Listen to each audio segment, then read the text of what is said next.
So I want you to write a song about this week's Torah portion. A song that when people hear it, they'll think back and they'll remember how wonderful this week's Torah portion was. Okay, I think I can do something like that. This is not the greatest song in the world. This is just a tribute.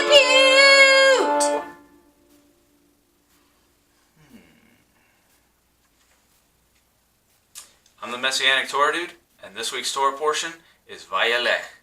Vayelech, or he went, comes to us from Deuteronomy chapter 31, verses 1 through 30. Now, we're getting to the end of the book of Devarim, or Deuteronomy, and we're coming to also the end of Moshe's life.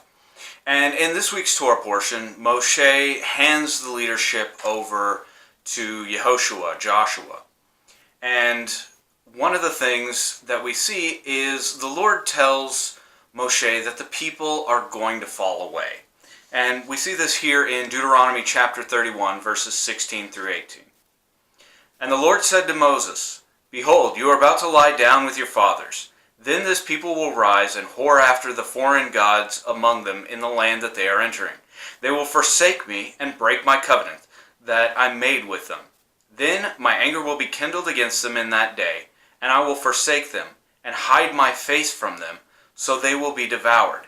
And many evils and troubles will come upon them. So they will say in that day, have not these evils come upon us because our God is not among us?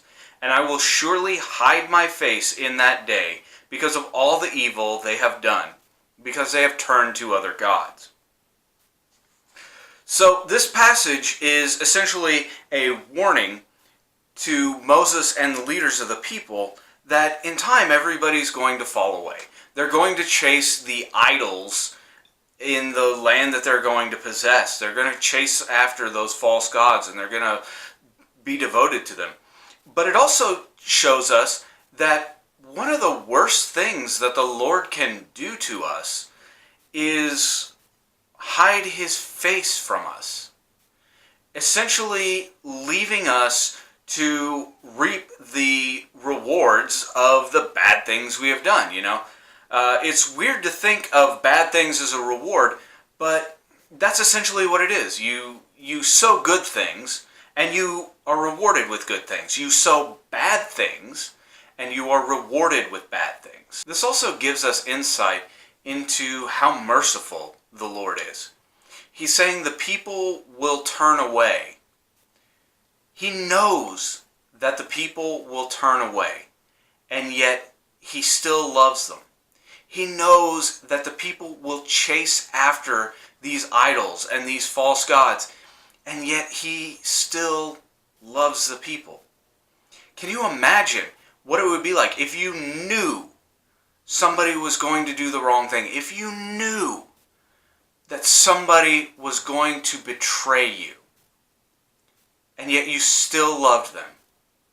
Honey, I would really like it if you would not eat those fruit leathers that we have in the cabinet, because I'm trying to save them so we can have them for our lunches next week. Think you can do that? But I know you love them, and you can't resist. If you had one, I would still love you. Are you kidding me? Honey, get that out of there. Now this continues in verses 19 through 21. It says, "Now therefore write this song and teach it to the people of Israel. Put in their mouths that this song may be a witness for me against the people of Israel.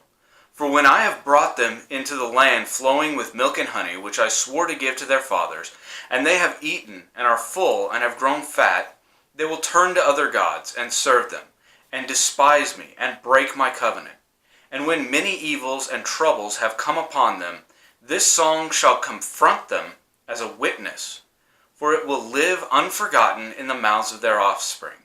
For I know that they are inclined to do even today, before I have brought them into the land that I swore to give." So the Lord is having Moshe write down a song. And this isn't just any song. This is a song for the people to memorize. This is a song for the people to learn, so that on the day that they turn away from the Lord and they realize that their misfortune is a direct result from turning away from the Lord, they will realize that the Lord is good, that the Lord is merciful, and they will realize that all of the calamity that they're dealing with is a result of them turning away from the Lord. One of the things that we can always remember is that the word of the Lord is so universal and so eternal because it deals with essentially three things. The word of the Lord deals with the Lord's nature, which is eternal and unchanging. The word of the Lord deals with human nature, which is eternal and unchanging. And the word of the Lord deals with the relationship between the Lord and man. Because human nature is so unchanging, the types of struggles and temptations we deal with are also unchanging. Think of the biggest spiritual struggle you have. And I'm serious, think about it. Picture it in your head. Put a word to it. Put a name to it.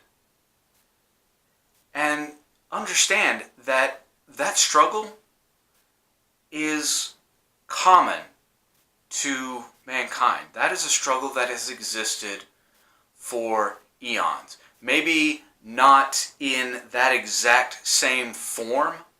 I could imagine that 20 years ago, an argumentative person probably wouldn't get into a lot of Twitter fights, but they still had that struggle with that argumentative nature, with that stubborn nature. I'm guessing people 20 years ago weren't neglecting their families or their friends or their obligations for their smartphones, but they were neglecting their obligations for something. Because human nature is very static, is very unchanging. Human struggles are very static and unchanging. In Ecclesiastes chapter 1, verses 9 through 10, it says, "What has been is what will be.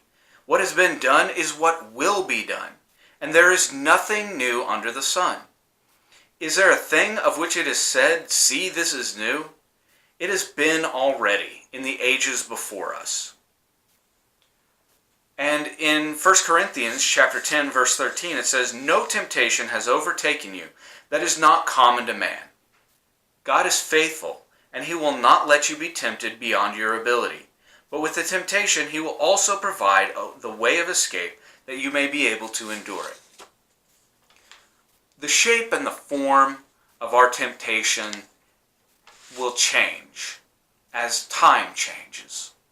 The means of acting out our sin will change as technology changes.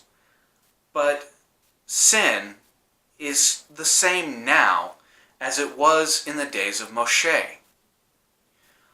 We may not be tempted to bow to idols of stone or wood, but we are tempted to put our faith in false gods like wealth, power, fame, fortune. All of these things are things that we look to for our salvation and look to for our hope, when our hope should be in Yeshua the Messiah.